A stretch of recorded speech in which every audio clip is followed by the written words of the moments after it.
What if we've been cooking chicken wrong this entire time? Viral chicken hot pockets are taking over social media like they invented cheese. But we're not here to follow trends, we're here to annihilate them. The big question is, are you going to call this a chicken parma hot pocket, or you talk like a baby and say parmy? Some nut!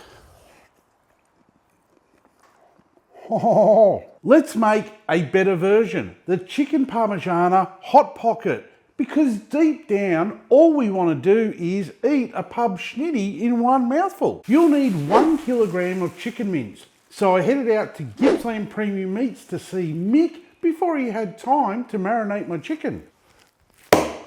Dunk the chicken into a bowl because we're going to Flavour Town next. Chicken is bland, like unseasoned rice cakes. So we're going to introduce it to the concept of flavour. Add to the chicken 1 teaspoon of Italian seasonings, 1 teaspoon of smoked paprika, 1 teaspoon of garlic powder, half a teaspoon of dried parsley, and half a teaspoon of onion powder, half a teaspoon of kosher salt, and 1/4 teaspoon of black pepper. Mix this in really good, like aggressively good. Make that chicken wish it had never been plain. Now split it into 4 even balls of chicken glory. Chicken mince is 70% meat and 30%, your guess is as good as mine. It's time to assemble these Parmigiana power pockets. Lay out baking paper, add the chicken, fold the paper over, smash down those chicken balls until they resemble football ovals. On one half, add half a tablespoon of tomato paste. Spread that out, then add 30 grams of shredded mozzarella cheese and a couple of tablespoons of shredded ham. Fold them over and press down on the edges to seal it all in.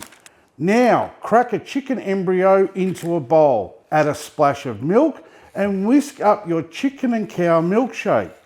Coat the hot pockets with the egg wash, then cover them in a 50-50 mix of breadcrumb and Parmesan cheese coating. Flip, repeat, and admire your work like you've just invented meat origami. Now to make things easier, what I like to do is just trim off the excess baking paper, because we don't need it all now. Today I'm using a 57cm Weber kettle and I'm tag teaming it up with a Kettle Kone. And for fuel, I'm using Heatbead's original briquettes because it's more stable than my last relationship. And what we're aiming for is a temp of 240 degrees Celsius of indirect chicken charring heat. With the lid back on, make sure all the vents are wide open and give that Weber 10 minutes to warm up. Briquettes maintain a consistent combustion rate, stable and reliable. Unlike my internet connection. This cook will take 20 minutes, and if you follow me, you know what that means. That means this cook is a 1 beer cook, using my beer timer.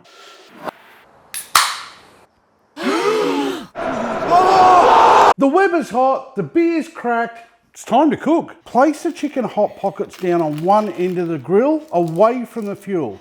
Keep them separated like siblings on a long car trip. They need their space. Give them all a light spray of oil. Put the lid back on with the vent directly over our food. We're going to set a timer for 20 minutes and allow the barbecue gods to take over. Airflow between the hot pockets allows for the Maillard reaction. Science gift to golden crunchiness.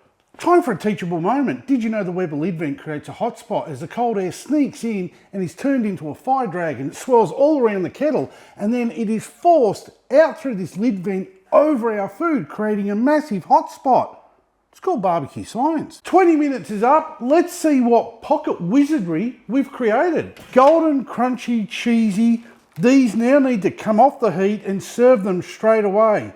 Attack while the cheese is melty and slightly trying to escape. If you like this type of food that's easy, cheesy and full of flavour, then hit the subscribe button and the like button and share this with your mates like the champions I know you are.